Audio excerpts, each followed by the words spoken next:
May 30, 1944, a humid dawn at Fort McClellan, Alabama. From the freight cars stepped weary German prisoners, bracing for hatred, for punishment, yet at the gates they met white uniforms, not rifles. The air carried disinfectant and coffee, a strange comfort after years of war, and down the corridor the rattle of trolleys mixed with a soft German phrase from an American nurse. Men taught to see monsters instead found broth, bandages, and kindness from the very people they were told would despise them. It was a paradox too sharp to ignore. Barbed wire outside, mercy inside. This was no propaganda. It was real, and it would change them forever. Stay with us, subscribe and support the channel, because this is the story the Reich never wanted its soldiers to tell. The freight cars groaned open under the Alabama sun, iron doors sliding on rails that still smelled of coal smoke and dust from the long southern haul. Out spilled men who had once worn the grey-green of the Wehrmacht, now draped in fatigue and disbelief. Some carried bandaged limbs, others clutched a single duffel bag or nothing at all. They expected a barren yard, barking guards, maybe the blows of rifle butts. What they found instead was an organized reception. Medical tents lined neatly beside a Red Cross flag, nurses in pressed white uniforms standing at attention with clipboards, and the faint aroma of boiled coffee wafting over the rail yard. Nearly 380,000 German prisoners of war would be shipped to the United States during the conflict, an astonishing number, nearly a tenth of all POWs captured by the Allies. Their arrival was less a trickle than a flood, carried across the Atlantic by Liberty ships, then shunted by train into inland camps. Fort McClellan, like dozens of others, had sprung up with geometric precision, barbed wire stretched over red clay soil, wooden barracks in rows, a parade ground, a hospital ward, a chapel. It was a world within a world, part prison and part small American town. For the new arrivals, the paradox struck immediately. One German lieutenant later wrote, "We had been told America would humiliate us, work us like slaves. Instead, the first person I spoke to was a nurse who asked if I was thirsty." His voice carried the incredulity of thousands. They had marched across villages where civilians spat at them, yet here, across an ocean, a stranger in uniform handed them water. The sensory world of these first days lingered in memory. The smell of disinfectant in the intake wards, the metallic clang of stretchers sliding onto frames, the warmth of sunlight pouring through screened windows, so different from the damp European winter they had left behind. Some men whispered prayers. Others muttered that it was all theatre, some propaganda play staged to weaken them. But the broth was hot, the bandages clean, the beds surprisingly soft. Whatever doubts they carried, their bodies could not deny relief. Logistics framed every moment. The U.S. Army Service Forces calculated everything down to the calorie and the cot. Each camp was designed to hold anywhere from 3,000 to 6,000 prisoners, with separate infirmaries for the sick and wounded. Trains arrived weekly, sometimes unloading 800 men in a single morning. Nurses and orderlies catalogued injuries, recording fevers, dysentery cases, trench foot, even lice infestations. A nurse named Helen, writing in her stateside diary in 1943, captured the strange sight. They looked like scarecrows in uniform, yet many were barely older than my youngest brother, some so grateful for a blanket, others glaring as if we had insulted their pride simply by helping them. And then there was the food. Soldiers recalled the first meal, stew thick with beef, white bread, butter, and coffee with sugar. To men who had lived on turnips and thin soup through the final winter campaigns in Tunisia or Italy, it was a surreal banquet. One prisoner later admitted, "We thought it was a trick. We looked at each other afraid to eat, but when the guards ate the same, we knew it was true." The contradiction deepened as guards and nurses treated them not as subhuman enemies, but as patients and guests of the Geneva Convention. Army medical bulletins stressed that POWs were to be given the same rations as American troops, the same medical care, the same basic dignity. For many of the Germans who had seen Allied prisoners treated with indifference or worse under the Reich, the irony cut deep. Every clang of the mess hall tray, every whiff of strong soap in the barracks, Every kind smile from a nurse chipped away at the enemy image they had been taught. This wasn't set propaganda. One sergeant scribbled in a letter later smuggled back to Bavaria. This was real life. Still, suspicion lingered. Some men muttered that it was bait, that eventually the kindness would dissolve into labor camps and beatings. Others clung fiercely to ideology, refusing to speak a word of English, keeping to themselves in rigid formations even in the yard. The paradox was not complete acceptance, but unease, a fracture in certainty. And so the stage was set. From the moment of arrival, the prisoners' world had turned upside down. America, which they had been told was brutal and barbaric, greeted them with structure, order, and even kindness. The barbed wire was real, the guard towers loomed, but the people within the wire extended hands of help. What the Germans did not yet know was that this first encounter was only the beginning. Beyond the gates and into the infirmaries, the quiet power of American nurses would unravel their expectations further, transforming not just wounds and fevers, but the very idea of who their enemy truly was. The POWs quickly learned that the camp hospital was not a place of weakness but of power, and that its guardians were not armed sentries but women in white. The American nurses who moved briskly through the wards embodied a quiet authority, one that defied both German expectations and even some American assumptions about gender in wartime. By 1944, nearly 60,000 Army Nurse Corps members were in uniform, serving from field hospitals in North Africa to psychiatric wards in Kansas. They had trained under the unforgiving regimen of Army manuals, emergency surgery prep, triage under bombardment, malaria prevention, even the delicate skill of coaxing feverish soldiers back from delirium. Many were in their early 20s. Some had never left their hometowns before the war, yet here they found themselves caring for men who only months earlier had tried to kill their countrymen. For the German prisoners, raised in a culture where women were rarely seen in command, the shock was immediate. A corporal remembered, "We expected the women to be secretaries or cooks. Instead, they gave us orders." The men saluted the guards, but it was the nurses who commanded the room. In German military culture, medicine was a male preserve. Here in Alabama or Texas or Minnesota, women in pressed white caps charted temperatures, administered morphine and ordered stretcher teams with clipped authority. The daily rhythms of the ward reinforced this paradox. At dawn came the clang of enamel basins, the sharp scent of iodine and carbolic soap, the steady shuffle of nurses' shoes down the linoleum halls. Breakfast trays clattered in oatmeal, eggs, milk, and nurses dictated who was strong enough to eat solids and who required broth. Their handwriting filled endless ledgers, pulse rates, blood pressure, wound dressings. Orderlies obeyed without question. Guards, rifles slung, deferred to their judgment. It was not merely professional skill that unsettled the POWs, but the way authority was coupled with humanity. A nurse named Margaret, stationed in Texas, later recalled in an oral history, "They were young boys, really, some with terrible burns, some shaking with malaria.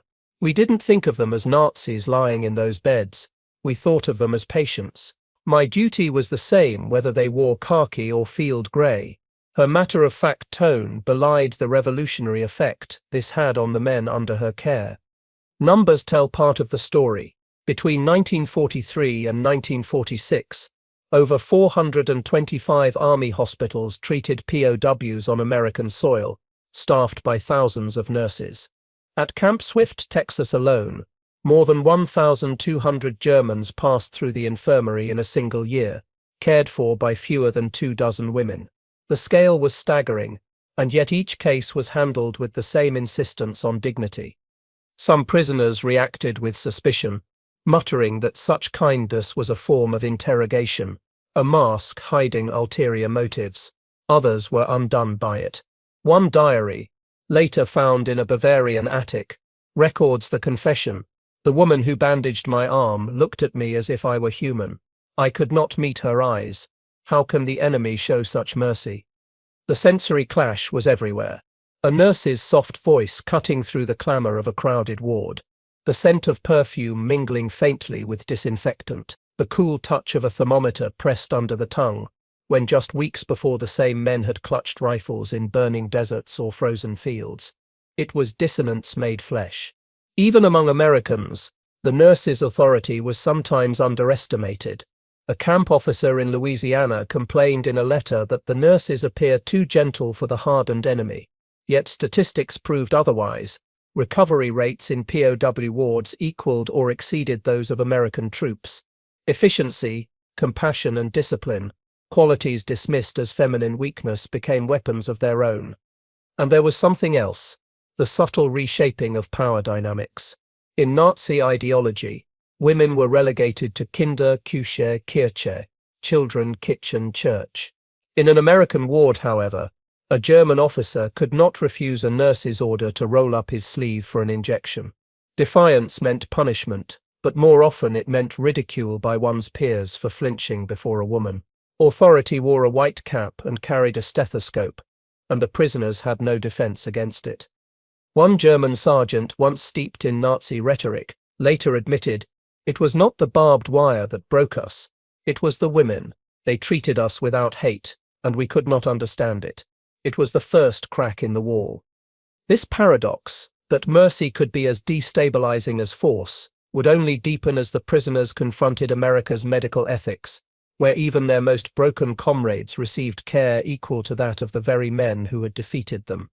But that story began in the operating rooms and sick bays, where the stakes were higher than dignity, life, death, and the question of whether an enemy deserved to be saved at all.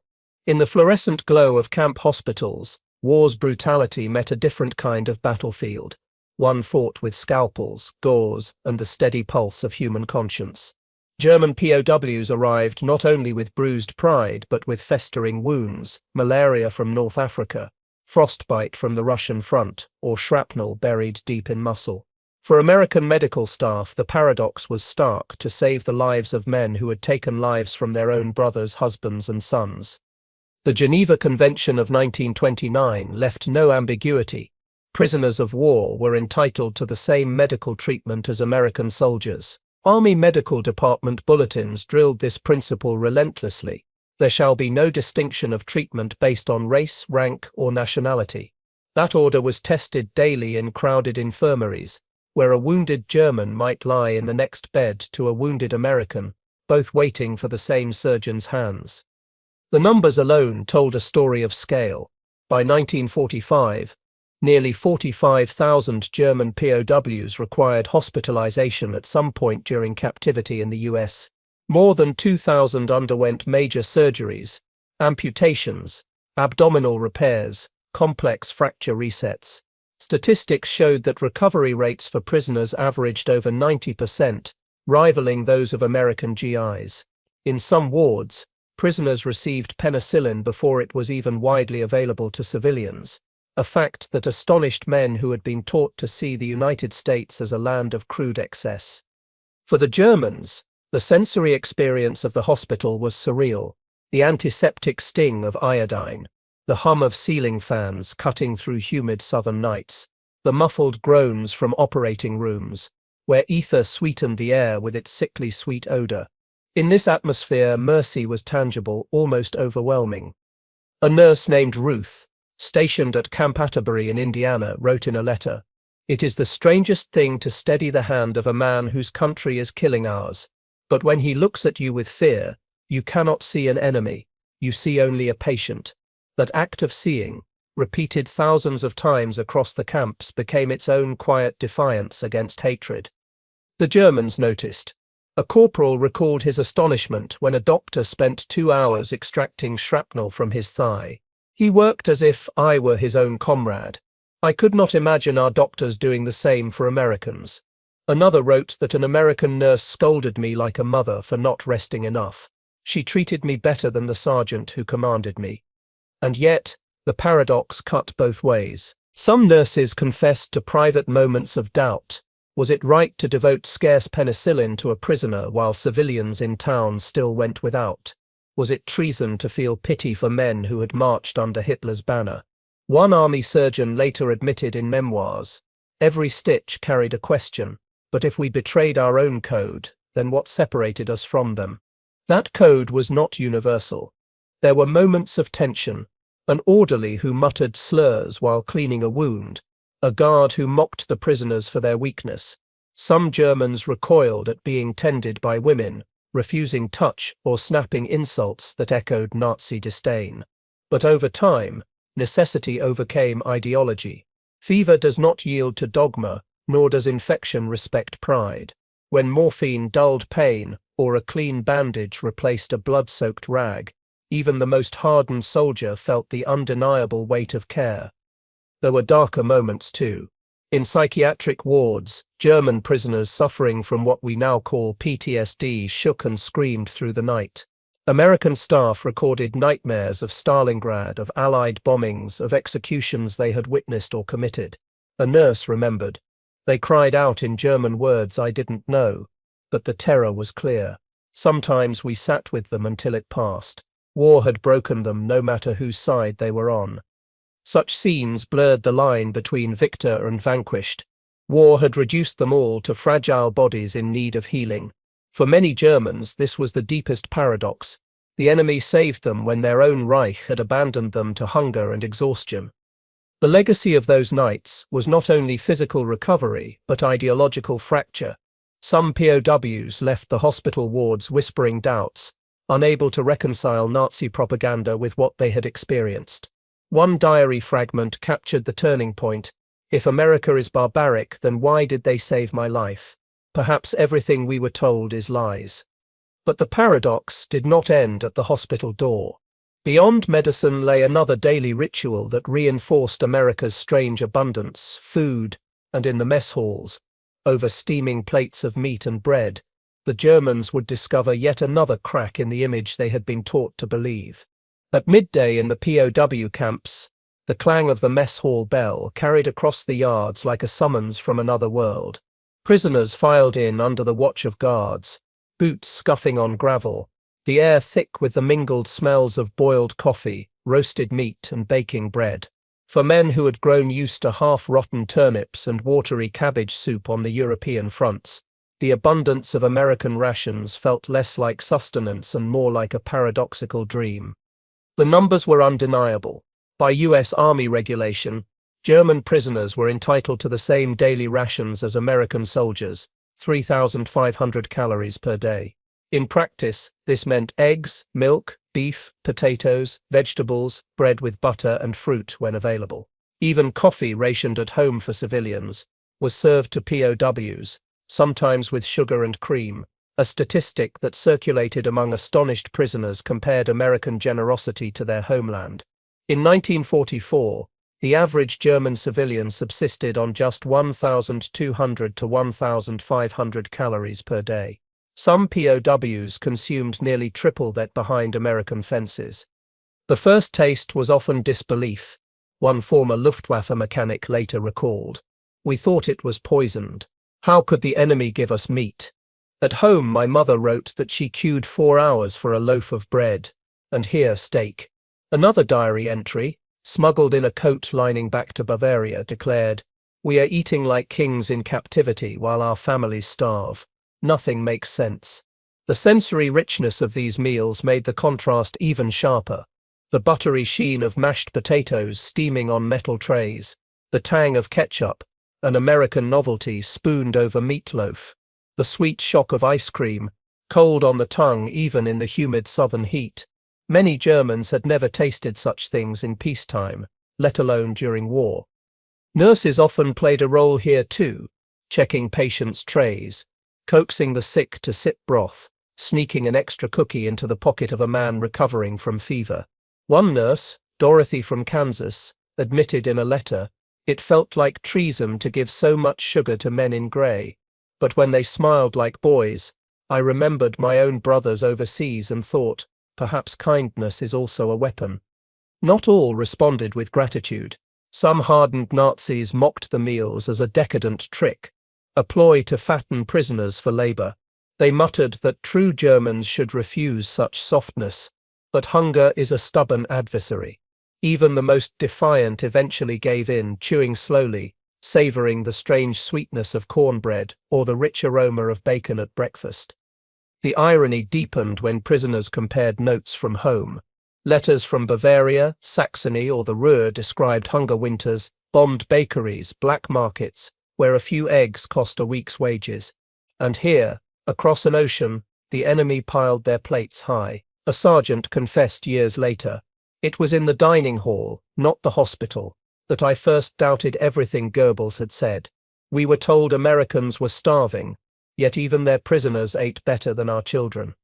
Statistics reinforced the impression. America's agricultural output in 1944 reached record highs, over 127 million tons of grain, 23 billion pounds of beef, and enough dairy to flood military kitchens worldwide. German POWs saw this abundance not in charts but in servings, day after day. They measured American industrial might in spoonfuls, not speeches. And yet, abundance had side effects. Some prisoners gained weight rapidly, a strange humiliation for men raised on Spartan ideals. Others hoarded food under mattresses, unable to believe the next meal would also be plentiful. A nurse wrote of a fevered soldier who wept openly over a slice of white bread. He said it was softer than anything his mother had ever baked. He kissed it before eating. Meals became a theatre of paradox. Behind barbed wire, the enemy sat at long tables, eating more richly than the families they left behind. They whispered in disbelief, laughed with mouths full, or sat silently staring at trays, undone by generosity. This wasn't propaganda, it was reality, and it forced the Germans to grapple with a question their ideology had never prepared them for: how could an enemy so vilified feed them with such plenty? But sustenance was not only physical. Alongside bread and meat came something equally potent: letters, words, hymns, and fleeting moments of human contact that carried power no ration chart could measure. In the quiet hours of the camp, after the clang of trays and the hum of daily drills, another paradox unfolded, this one softer, subtler. Words, music, and the fragile thread of human connection crossed the barbed wire in ways that rifles never could. For many German prisoners, the greatest shock was not the abundance of food or the precision of American logistics, but the sound of their own language spoken back to them, not with hostility, but with care. Some nurses had studied German in school, others picked up phrases on the ward: schlafen Sie for sleep now, Ruhring for calm. It startled men used to hearing their tongue barked in commands. A nurse's broken German, awkward but earnest, landed with the force of a revelation. A diary from a Bavarian conscript at Camp Shelby recorded, "The nurse said in my own tongue, 'Sie du bist sicher jetzt, Sie du are safe now.' I had not felt safe in years. I nearly cried." Letters deepened the paradox. Under strict rules, prisoners were allowed to write 2 letters and 4 postcards each month, limited to 24 lines each. The US Army censored every word, yet even within those boundaries, lifelines stretched across oceans. Prisoners scrawled about camp life, described food, and often confessed confusion. "We are treated well, too well. Do not believe what the papers say." For German families digging potatoes from frozen ground, such testimonies carried unimaginable weight. Nurses sometimes served as translators, helping prisoners navigate Red Cross forms or decipher English instructions. A woman in Texas recalled, "One boy brought me his letter weeping because he could not write in English as required for the envelope. I filled it in for him. His gratitude was so fierce it embarrassed me. That small act, a few strokes of a pen, bridged an empire of ideology." Music carried its own mercy. Prisoners formed choirs, singing hymns and folk songs in the evenings. The sound drifted across the camp, haunting, beautiful, unsettling. American staff often paused to listen. One nurse described standing at the infirmary window while Germans sang Stille Nacht on Christmas Eve, their voices mingling with the faint strains of Bing Crosby playing on a guard's radio. For a moment, the war seemed suspended in harmony. The sensory weight of these exchanges lingered. The scratch of pen on cheap camp paper, the faint scent of ink, the timbre of a hymn echoing against wooden barracks walls. A nurse's warm hand guiding a patient's trembling fingers as he tried to write Liebe Mutter. These were not grand gestures, but they struck at the heart of certainty. Some Americans struggled with this intimacy. Regulations discouraged fraternization, and camp commanders reminded staff that kindness must not slip into friendship. Yet the lines blurred. A nurse in Alabama admitted, "We were warned not to smile too much. But how not to when one boy thanked me as if I'd given him his life back?" For the Germans, such moments carved deep fissures in ideology. They had been told Americans were soulless materialists, incapable of true culture or feeling. Yet here was a nurse humming Brahms as she changed a dressing. Here was a guard who slipped them sheet music for a choir. Here were words of comfort spoken in halting German by someone who had no reason to care. The paradox was unavoidable. Enemies spoke in the language of mercy, not hatred. In letters, songs, and whispered words at bedsides, Germans found traces of humanity where propaganda had promised only brutality. But mercy was not universally welcomed. Among die-hard Nazis in the camps, suspicion hardened into defiance. They accused fellow prisoners of weakness, mocked those who softened toward American kindness, and sometimes punished them in secret. The stage was set for the next clash, not between guns, but between loyalty to ideology and the shattering weight of lived reality. By 1944, the camps were not only holding pens but ideological battlegrounds.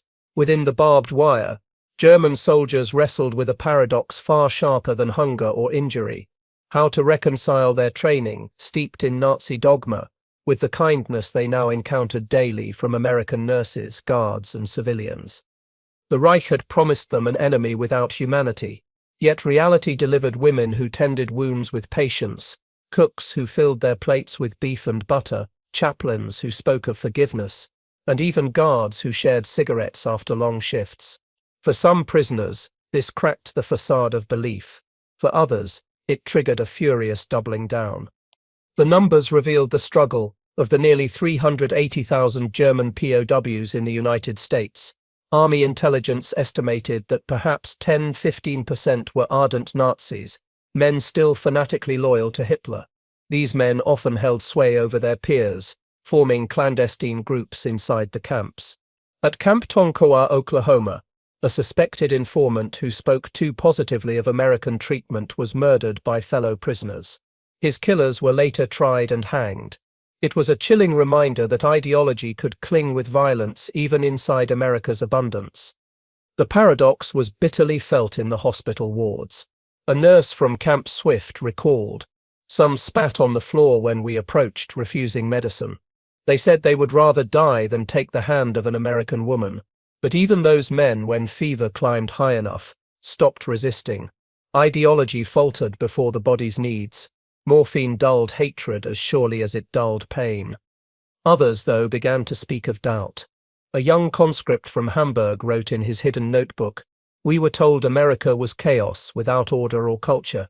Yet here I see order in everything, even in kindness. Perhaps we were lied to." Another prisoner later testified in debriefings that hearing a nurse hum Bach as she changed his bandages did more to break my faith in the Reich than 1,000 bombs.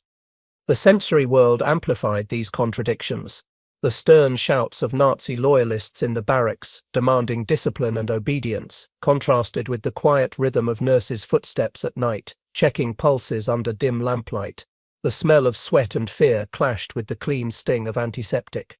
Prisoners lived between two realities, one pulling them back into ideology, the other nudging them toward rethinking everything they believed. The US military monitored this tension closely. Camp reports noted spikes in ideological conflict after mail deliveries, when letters from starving families in Germany arrived alongside the rich meals served in American mess halls. Commanders documented whispers of disbelief. "My children eat cabbage water while I am given steak." Such dissonance was dangerous to Nazi control.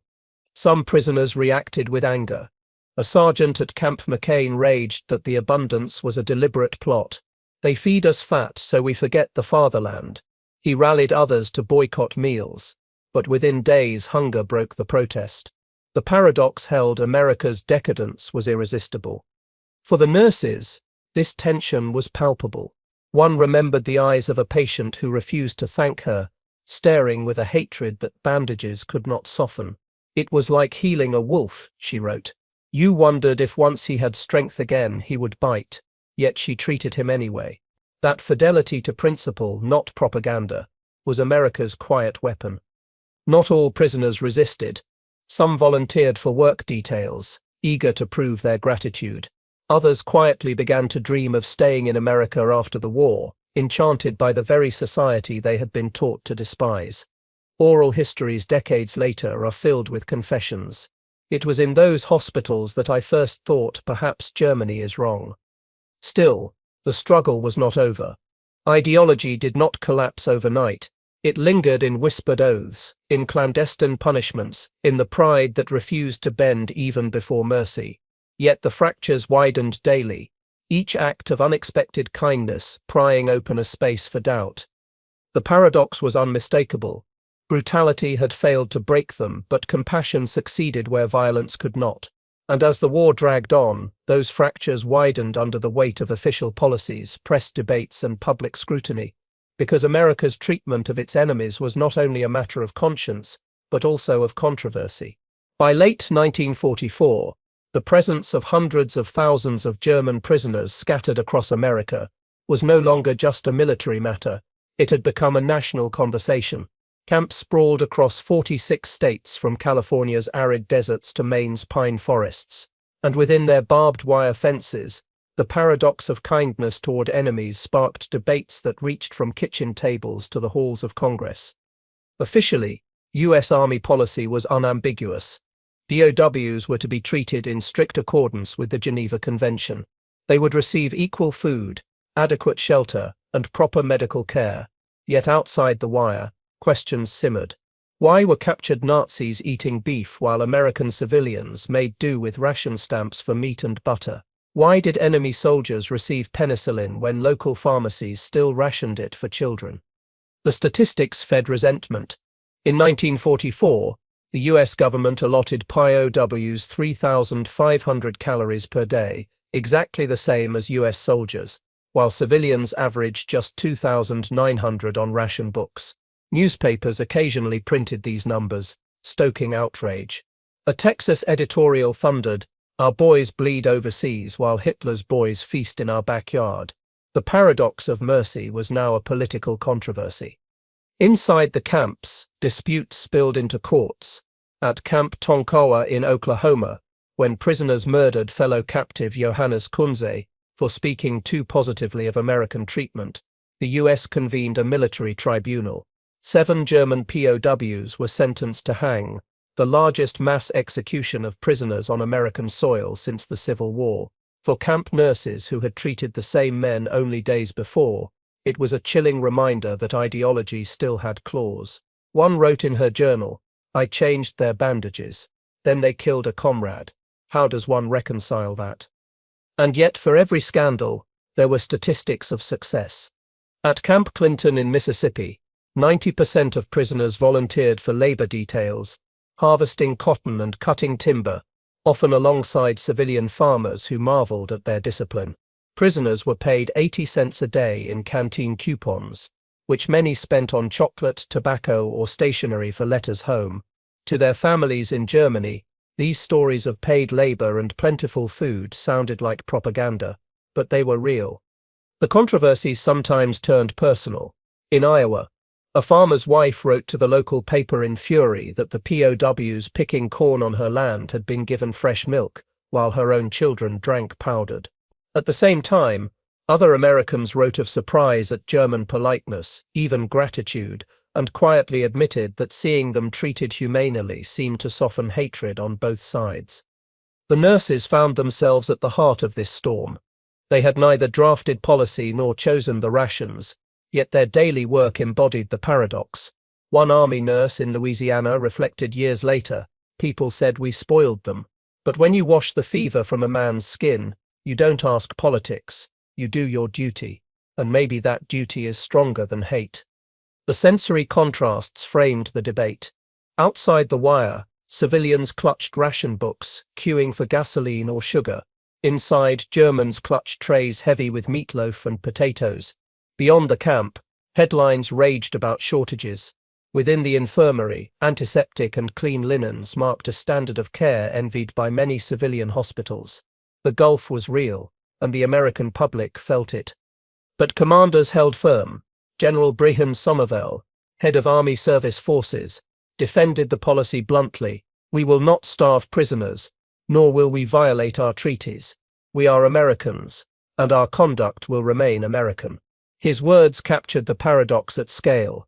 Mercy was not weakness, but a demonstration of strength, an assertion that America could afford generosity even to its enemies.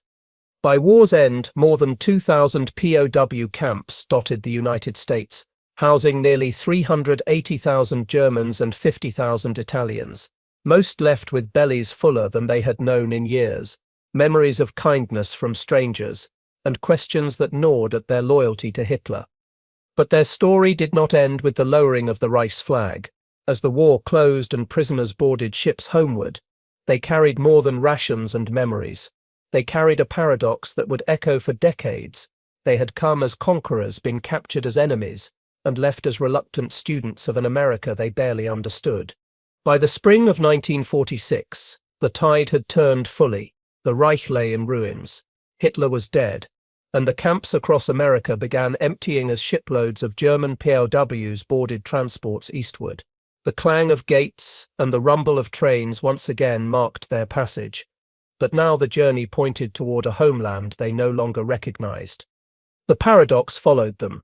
Many had left families who starved on rations of 1,200 calories a day, only to return with bellies softened by American abundance. Some carried snapshots of camp choirs, others a dictionary gifted by a nurse, still others only the indelible memory of white-clad figures who had treated them without hatred. A former Luftwaffe mechanic told his village on return, "We were fed meat every day. We were healed by women who smiled. Either we were lied to, or the world is stranger than we knew." Oral histories decades later reveal the same astonishment. Prisoners spoke less of guard towers or barbed wire, and more of kindness. The nurse who pressed a cool cloth to a fevered brow, the orderly who shared his cigarette, the ice cream on a summer afternoon in Texas. One veteran admitted, "I went to America thinking of cowboys and gangsters. I left believing their greatest weapon was not the bomb but their mercy." Statistics anchor the legacy. Nearly 380,000 German POWs passed through US camps. Fewer than 3% attempted escape. The overwhelming majority returned home, not brutalized but bewildered, many with softened views of their captors. In post-war surveys, over half admitted their image of America had changed for the better. This was no accident. It was the product of a system that insisted, sometimes against public anger, on treating enemies with dignity. For the nurses, the memories were bittersweet. Some recalled the suspicion of their own neighbors who asked why they wasted compassion on Nazis. Others carried pride that they had upheld their oath without compromise. One army nurse, interviewed in 1972, summarized, "We did not heal Nazis. We healed men, and in doing so we proved who we were."